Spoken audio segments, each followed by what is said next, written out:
the eldest of two children in 1913, Rosa Louise Macaulay was raised on her grandparents' farm in Pine Level, Alabama.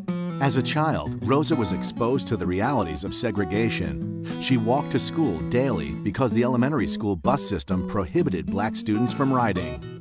Rosa later attended the Alabama State Teachers College High School. However, due to both her grandmother and mother's illnesses, she was forced to drop out.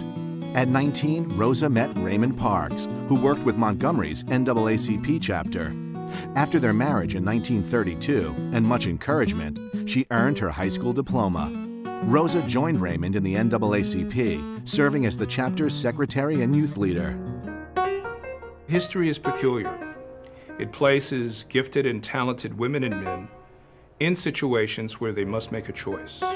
The choice she made was on the afternoon of the 1st of December, 1955, on a bus as she was going home from her seamstress job in a department store in Montgomery, Alabama.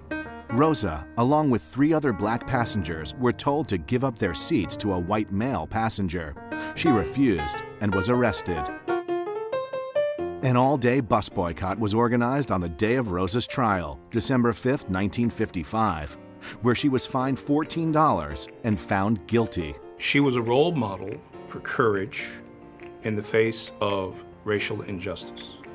Rosa Parks, through her quiet eloquence, through her commitment both to her faith and to the cause of civil rights and racial equality, was prepared to sacrifice everything, her security, even her life, to fight for what was right, at least her perception of what was justice.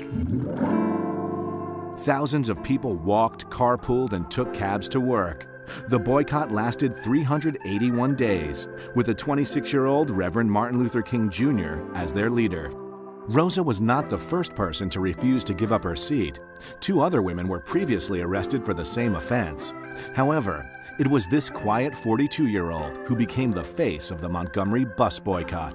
In 1956, groundbreaking history was made. The Supreme Court decision by a 9-0 vote supported the civil rights position calling for an end to racial segregation on municipal buses.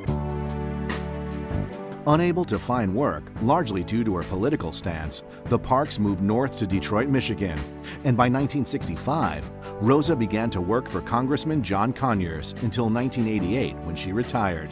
In memory of her husband and in her vision for a better tomorrow, Rosa co-founded the Rosa and Raymond Parks Institute for Self-Development, which educates young people on the civil rights movement, gives freedom bus tours, and provides youth with professional guidance.